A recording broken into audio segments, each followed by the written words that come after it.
We are at the sixth episode of GS2 Governance. So, if you haven't watched the previous 5 episodes, I would recommend you to watch all those episodes because this one will be the continuation of the previous episodes. Also, in the first few episodes, the topic has been covered holistically so as to prevent the duplication in subsequent topics. So, whatever we'll be discussing here will be the pakka continuation of the previous 5 episodes. So, it is highly recommended for you to watch those episodes also. So, before starting a lecture, I would have a small announcement. So, please do have a look at all the playlists which are designed for UPSC in this channel, and actually these are part of our paid courses, but here if the response is good, we will be considering putting here it fully for free. So, what you have to do is please do subscribe and leave a feedback comment here. And if you are looking for a good quality test series, then you can approach Vaishya IAS WhatsApp. The number is given on the screen, 7200681675. So, without further delay, we can move on to the lecture.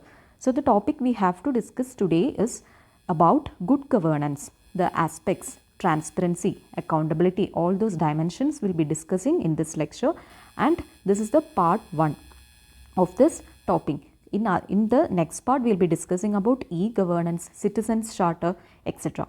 So, this is very important topic. Now, why this is very important? Until now, we have learnt about the basic aspects like health sector, education sector, all those things we have learnt.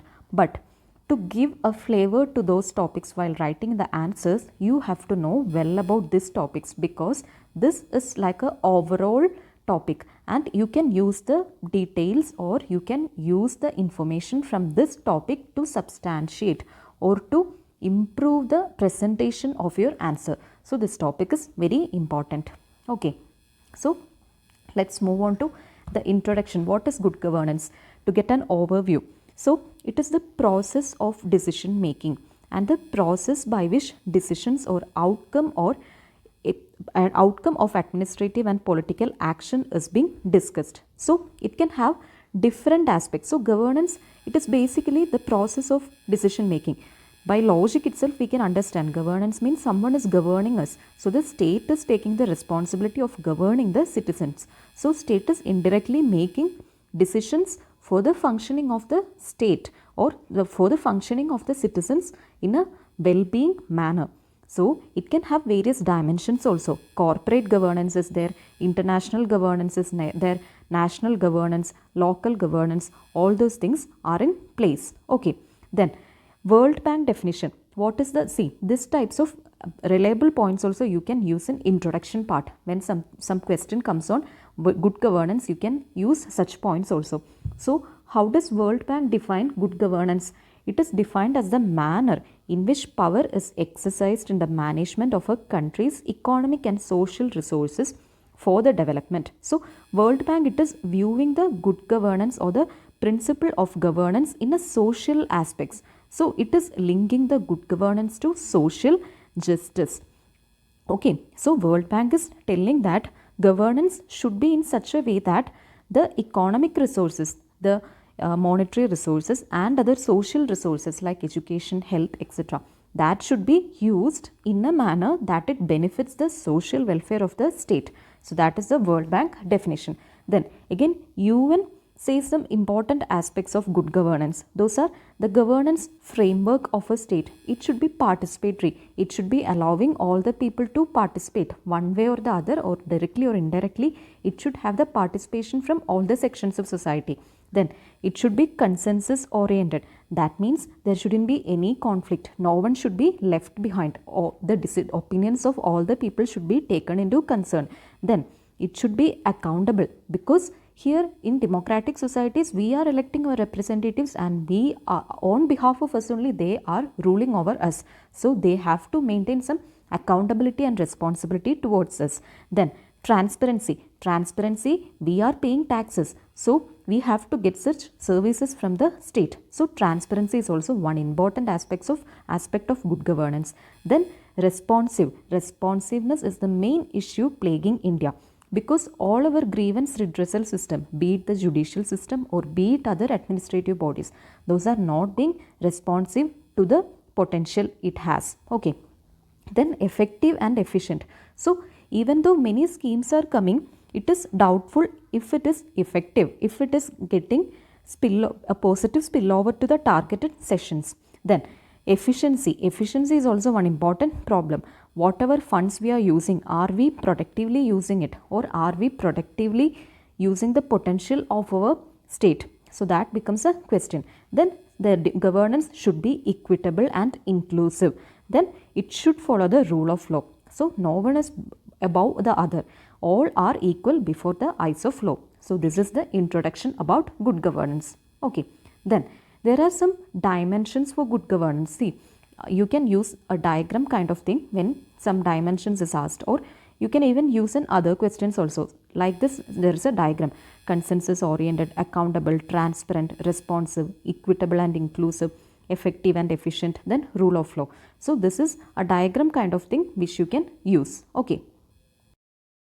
Until now we have discussed about some important aspects: participation, what is participatory, what is rule of law.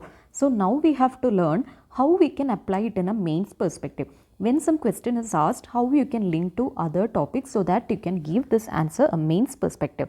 So with regard to participation, so as I have said, the opinions of all the people should be taken into consideration. So there are certain organizations like men and women, like SHGs are there, then NGOs are there, then trade unions are there, then other bodies are there. So all those are non-state actors which are essential part of governance only. And there are other sections also, deprived sections are also there. So they are also having certain organizations. All their voice have to be taken into consideration for a country to be in good governance. So there are minority section, there are backward classes, all of them should be having the freedom of association and freedom of expression. So this we are linking it to polity. So you can even extend this answer by stating that, so this is an integral part of Article 19, freedom of speech and expression. So everyone should be having the right to express their opinions such that it is not derogatory to the public order. Then here in participation, what else can you write? Free and fair elections. So this is a basic structure of constitution itself. So the electoral reforms also becomes a part. Only then the essence of participative democracy can be envisaged. Then the role of media and civil society. See, in this era, media ethics is highly getting deteriorated. So media, it is more focusing upon the publicity rather than communicating to the people about the true news. Okay, so that should be taken care of. So an open democracy should be the concept of participatory governance, and for this we should have decentralized governance. So decentralized governance, for that we should have a bottom up approach wherein the plans at local level, it converged at the block level, then the various block level plans, it should be converged at the state level. Further, the state level plans can be converged at the national level. So like that, a decentralized approach is needed for ensuring participatory governance. Then next is rule of law. So talking about rule of law, it is basically pointing to the impartial governance, and we can use another term like protective discrimination.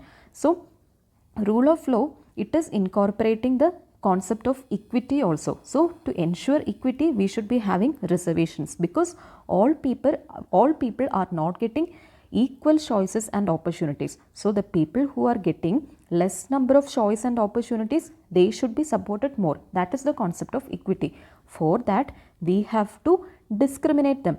That is for their protection. So that is protective discrimination, and protective discrimination is given through reservations.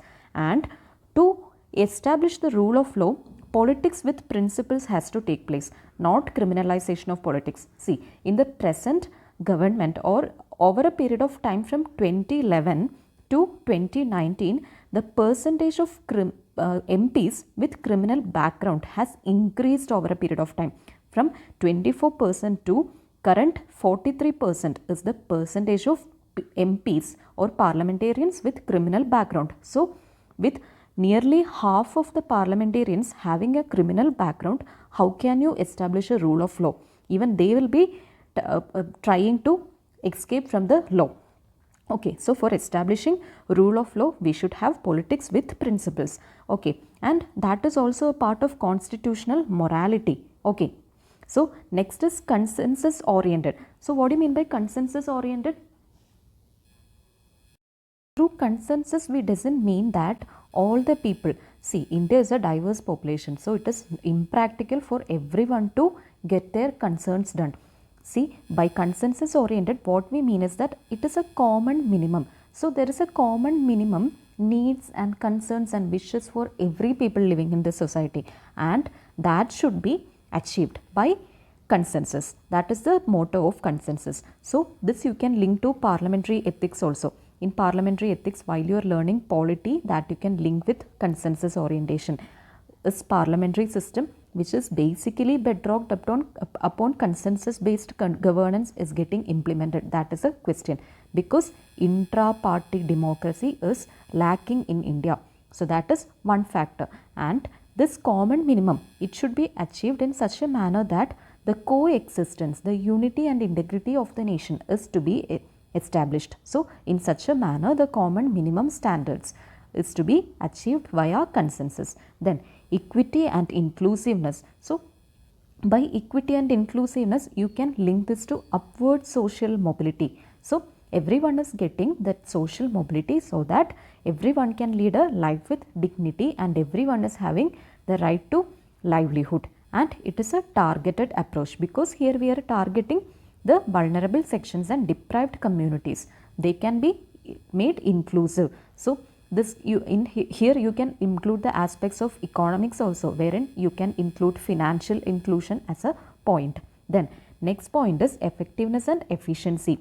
See, this how you can write in a mains perspective, like administrative ethos, this is a word you can use, and institutions and processes. So for effective administration, what do you need? You have to upgrade. For upgrading, what do you need? Monitoring. So you have to constantly monitor, the state has to constantly monitor the schemes and institutions, and it has to target, or it has to evaluate the process. By monitoring, evaluation of the process and schemes can be done.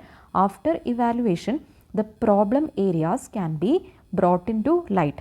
After bringing that, you can bring in the necessary corrections. So that is about effectiveness and efficiency. Okay. Then for this, you also require the mobilization of scarce resources and financial prudency. Financial prudency means smartly or efficiently we are making the best use of available resources within us. Okay.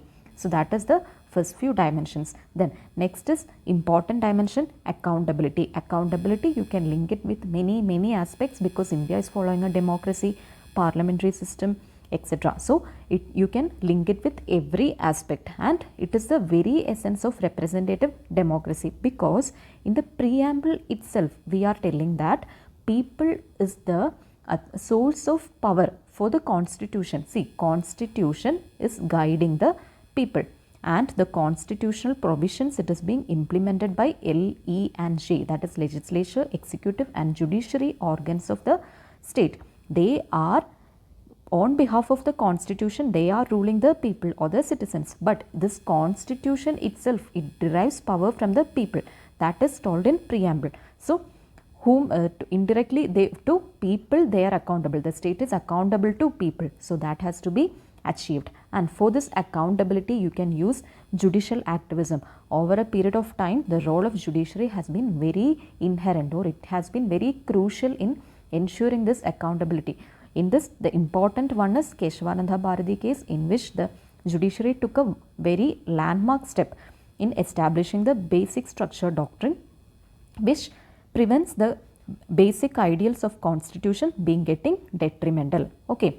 Next is transparency. Transparency means awareness of rights. See, the route to establish transparency is awareness of rights. So when a right conscious population is in place, the transparency will be more, because the rights conscious people, they will be visible, or they will see all the corruption happening in the society, all those ill effects happening in the society. So they will question that. So in that way, government becomes more transparent, and through awareness of right, we can inculcate a corruption free and corruption free society. So for transparency, we need information dissemination. For that, we are having mechanisms like Right to Information Act in place. So this is a factor of transparency.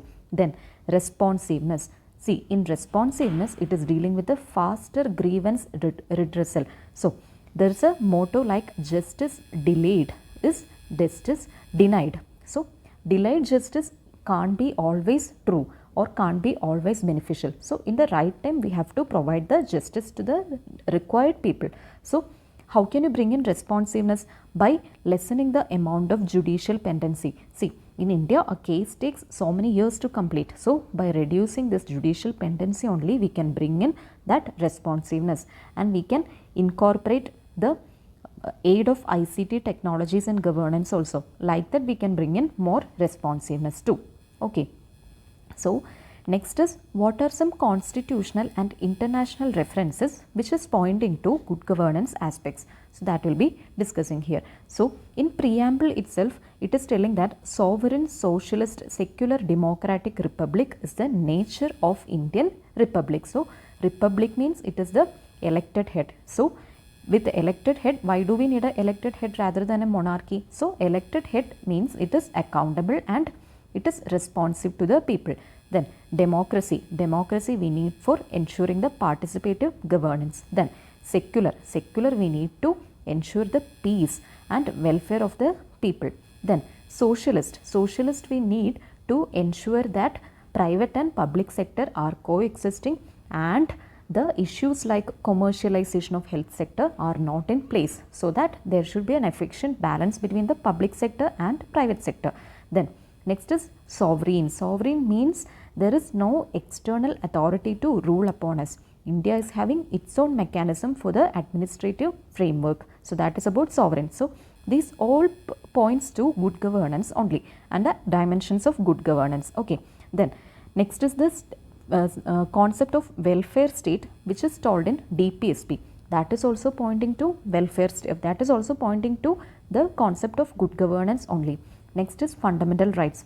Fundamental rights, it is very essence of good governance and it is the important article in constitution. So, fundamental right, it is having a negative connotation because it is certain safeguards for the citizen against arbitrariness of state. So, state can't take in an action in which they like. So, they have to be within limitations while they are ruling people.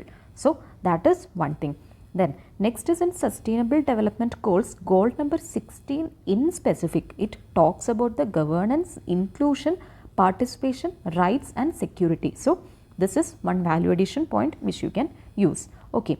Then another point is Kofi Annan, the United Nations former secretary, he has defined good governance like it has to incorporate human rights, it has to bring in rule of law and the democracy, transparency and increasing the capacity in public administration. That means reformation of the administrative framework, and it is the single most important factor in eradicating poverty and promoting development. So, poverty is a thing which needs the state intervention. See, unlike other issues, these social issues can't be solved in a one-handed manner. It requires collective action. So, this collective action from the part of state should be efficient and effective, then only we can bring in good governance. So, this also you can quote. Okay. Now, what is the other aspects that like values are there, then openness is there, business ethics is there, risk management, etc. So, that also you can include in your answers. Okay. Then what are some of the appreciable initiatives which are taken by government for ensuring good governance? See, for this initiative section, you can write many answers. So, 90% of the candidates, they will be writing ensuring transparency, ensuring accountability, ensuring the addressing the out of pocket expenditure in health. See, all these points we have covered in our earlier lectures. So, apart from that or in addition to that, what all value addition you can do so that you can make your answers stand out of the crowd. That only we are discussing here, because all the other aspects have been covered in the previous lecture also. Okay. So, first is RTI, the Right to Information Act. Here the role of NGOs and the non-state actors is being stressed upon. So, RTI has come only due to the efforts of the NGOs. So, this is one aspect of transparency and it is pointing to Article 19. It is a fundamental right, right to freedom of speech and expression. So, this has brought in large range of accountability. Even the office of Chief Justice of India is under RTI. So this is one aspect taken by the government. Then next is National E-Governance Plan. This is relating to the efficiency of government. So here common service centers were built in.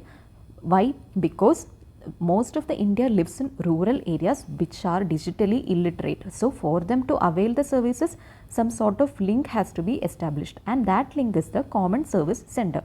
Here people can directly move on to this centers and get their digital services done.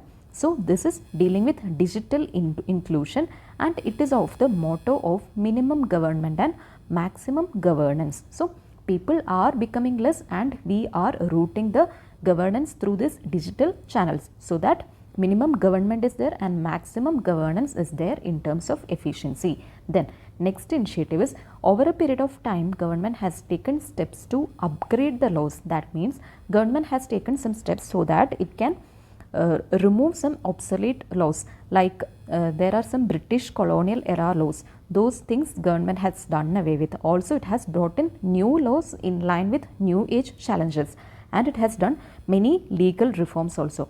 So that is one aspect of good governance. Then Niti Aayog, it has been stressing upon the concept of cooperative and competitive federalism. So this is in a way outcome based, and it is ensuring the inclusivity along with the unity and diversity of India. So a pilot project, let's take a pilot project, a road development project is there. So it is being implemented in a state called A. In a state called A, if it is implemented and getting successful, then it can be implemented in other states also. So that is a competition. A is implementing this, so other states will be getting into competition. We should be moving more than this, and thus that competition should be cooperative also. So this is a positive kind of note. Then aspirational district program. Here we are developing the rural areas, and this is one important step because rural development itself is a indicator of good governance. Then we have developed a good governance index, which is evaluating the efforts of states in ensuring good governance. In various dimensions we are checking this good governance index. Then recently Supreme Court, it has said that value of a woman's work at home, it should be placed at par with that of her office going husband. So if a homemade woman is there, if a home worker woman is there, her work also should be recognized. So Supreme Court has directly come and said this. So this is a positive note. Then another thing is the efforts taken to deal with left-wing extremism. So here government has taken an integrated and holistic approach to deal with left-wing extremism. So it is not only solving the problem of left-wing extremism, it is doing something more. So it is focusing upon the security of the area, development of the area, and good governance also. So for that the government has evolved a plan also, that is National Policy and Action Plan. So it is considering a holistic approach, like it is even focusing upon the traditional dwellers, tribals, etc. And it is targeting the most affected areas also. So in 10 states we are having the most affected areas in 106 district. This is being specifically targeted and adequate services are being provided. Okay, so this is one good aspect. Then what are the challenges or what are the barriers to the road of good governance? What are the steps which are blocking us from ensuring the good governance? So first thing is the criminalization of politics and politicization of criminals. So in the two way it is happening. On one side politics, it is getting criminalized because more people with criminal background are coming into politics. On the other hand, these criminals, they are getting the backup from the politics. Politics is aiding these criminals so that we are having judicial pendency, and many criminals are escaping from judicial scrutiny and rule of law. So this is one problem for good governance. Then ethical aspects. So we are yet to establish a notion of impartial justice system. See, in India, 68% of the prisoners in India are under trials. So it is very unethical because a person whom we are not even whom we are not even sure of whether committed a crime, we are not sure of the conviction by that person, still the person is suffering in prison, so they are under trials. So the 68% is very unfavorable percentage. Okay, so there are ethical barriers. Then increasing centralization in governance. So what happens when there is increasing centralization? It is inherently against the federalism. So we have seen in GST, it is a blow upon the fiscal federalism of the state. Okay, fiscal federalism was affected because the states lose the autonomy to collect taxes. So this is a blow upon the fiscal federalism of the state. Then next issue is powerlessness in power. See, this is with reference to the bureaucracy. Even though bureaucrat, they are having power in a pseudo manner only, they are having power. In real terms, they are not having much power as the political interferences becoming more in bureaucracy. So red tapeism is also plaguing the bureaucratic system of India. Then corruption is there. See, this is one important factor. We don't know where our funds are going, and we don't know the funds allotted to welfare schemes, where it is going also. There are a lot of discrepancies associated with the funds being allotted to certain welfare schemes. So that is the case of corruption. Then here one task of yours should be, what you can do is you can just refer the recently amended RTA Act, Right to Information Act, and you can try linking this to corruption and red tapeism. So that is your task for today. Then there are serious infrastructural bottlenecks over India. That is, here I have given us statistics. So during lockdown, we were, all the people were at home only. So still there were 1.20 lakh death due to road accidents. So this actually points to the very poor infrastructure of roads in India. So not only with respect to roads, all the health infrastructure, everything is getting very low quality.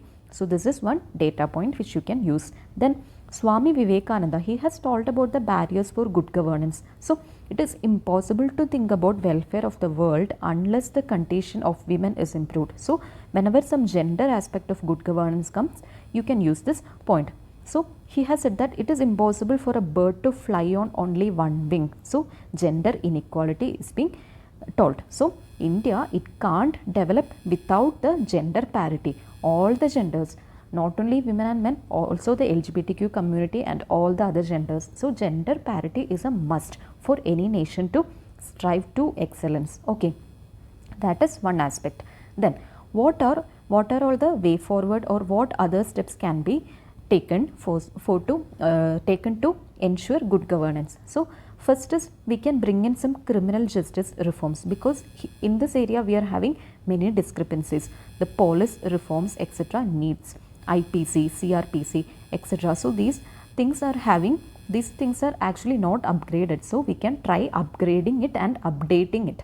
And the Model Police Act is a welcome note in this aspect. We can bring in this Model Police Act. Then electoral reforms can be taking place. So here we have to remember about the Lily Thomas case verdict which was given by the Supreme Court. In Lily Thomas case, it was said that if the parliamentarians are found to have criminal background, they should be immediately disqualified. But this is not getting implemented in the true sense. So this you can use as a value addition point whenever writing answers. So electoral reforms and ensuring free and fair elections and ensuring the capable and ethical candidates, making them as parliamentarians would do good to the society. Okay. Then we can bring in tax reforms to bring in tax justice and tax transparency. That is one important step. So this is one important scheme, Vivad Se Vishwas. It is related to tax. Then solving the transparency on PM Cares Fund. So PM Cares, it has been debatable recently. So it can be brought under RTA. So it is going to ensure the transparency aspect also. Then next is urban planning. See, in a recent Niti Aayog report, the flaws in urban planning was brought into light. So the 74th Amendment itself, it is itself mentioning that the urban planning function must be taken away from the states and UTs, and it should be given to urban local government. So this is not yet practiced in the true sense, so that can be brought in. Then next is the recommendation of 15th Finance Commission. So in 15th Finance Commission, it is said that the duty or the first line resort of disaster response and preparedness, it can be taken over by panchayat, because they are more linked to people and they know more about the local conditions and how to adapt and how to respond to such a local situation. So that is to be done. But in India, even if whenever we face a disaster, the center or the state is the first resort. So that is not going to work, because time, the responsive time matters in case of disasters. So that should be taken care of. Then next, here also I am giving a statistics in the Freedom in the World report. This is a world report 2020. So here it has put India among the bottom 5 democracies. So this is very pathetic, because India, it is the world's biggest democracy, and still it is standing with respect to quality, it is standing in the bottom 5 only. So this is a pathetic situation. Okay. So adequate democratic reforms can be brought in. Next, the foremost thing we have to bring in is corruption free India, so that we can get adequate funds to fund the welfare schemes and all. Okay. Next is the practice question for today. So the question is, e-governance, it is not only about the utilization of power of the new technology, but also much about the critical importance of use value of information explained. So this is a 2018 mains question. You can try attempting it, and in the next class I will be discussing the template answer for the same. Okay. So now let's move on to the practice question discussion, which was given in the previous episode. Let's move on to the practice question discussion, which was given in the previous episode. The question was, emergence of self-help groups in contemporary times points to the slow but steady withdrawal of the state from developmental activities. Examine the role of SHGs in developmental activities and measures taken by the Government of India to promote SHGs. So this was a 2017 mains question, and here first of all, as I have said in previous lectures, you have to look upon the directive of the question. So the directive is examine. So when the directive is examine, you have to establish facts. So focus should be on establishing facts and in lines with the question.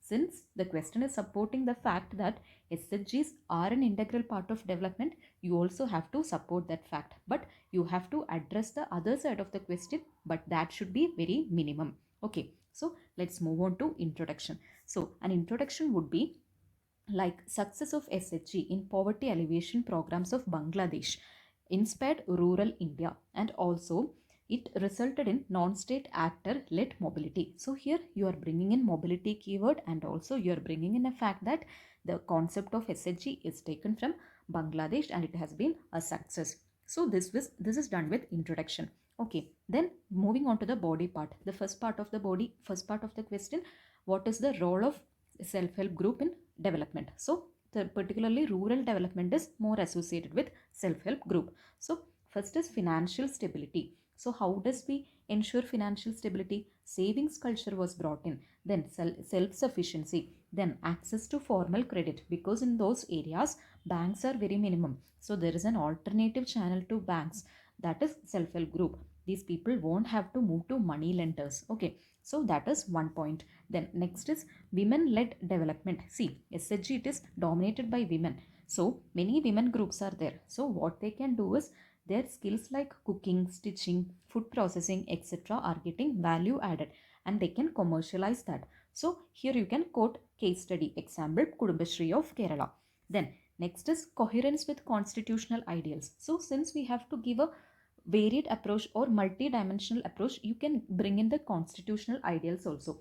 In 19(1)(c), it is said that right to form associations is a fundamental right. Then Article 43 also talks about the promotion of cooperatives. Okay, so next is consensus based participative governance. This is also an essential part of governance. So these things are getting fulfilled through SHG, and automatically development is coming. Then next part of the question, next part of the body part is, what is the role of the state? So here what you can write, the state's role has shifted from government led to rural led. So government is actually aiding the people to develop themselves, and Here also you have to establish the facts since the question is examined, so you have to give some facts. So you can give examples. That is SHG bank linkage project. It is by NABARD and it is one of the microfinance project, world's biggest successful financial inclusion project. It is one of such projects, so that you can quote. Then next is Swarna Jayanti Gram Swarozgar Yojana. This is dealing with skill development and training, because these people are low in matters of marketing strategy, marketing resources, productivity enhancement, quality enhancement, etc. So this can be a good step. Okay. Next, women SHG scheme in left wing extremism. This is one step ahead.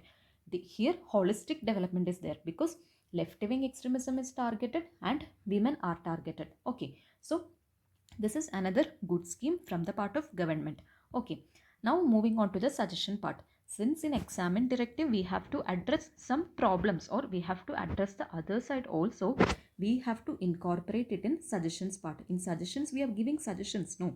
So we can just quote about the problems. Since these problems are there, these suggestions can work for the reformation of SHG. Like that you can give. So here what you can give, Y.H. Malegam committee. The report was saying that if our loans are being given to members of SHG, it should be given in the name of the members of SHG only. See, this means that loans should not be extended to the individual. Okay, Mr. X or Mr. A.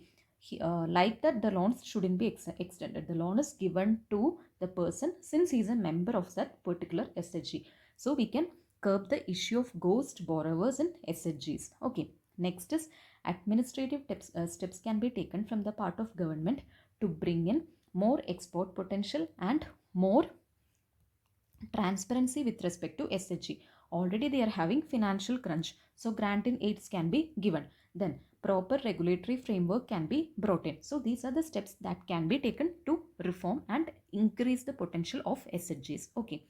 Now having done with that, we have to give a short conclusion. So what can be done? With adequate steps to professionalize SHGs in terms of members and functioning, both requires a scientific approach. So if we are doing that, if the state can do that, it can bring a decentralized development framework for rural India. So that should be a conclusion. So if you are referring the previous episode in which we have talked about SHG in detail, the 95% of the points in this particular question is taken from the previous lecture only. So it is not practical for you to mug up lots of articles and lots of editorials. All that you need is precise and quality organized notes. With that, you have to learn how to write a good quality answer with such minimal points, how to smartly apply the value addition points. That is all about mains answer writing. So view it as a simple thing. It has to be simplified. Even though it is complex, you have to simplify that process. Okay, so consistently and religiously you have to practice answer writing. So that is for today. Thank you.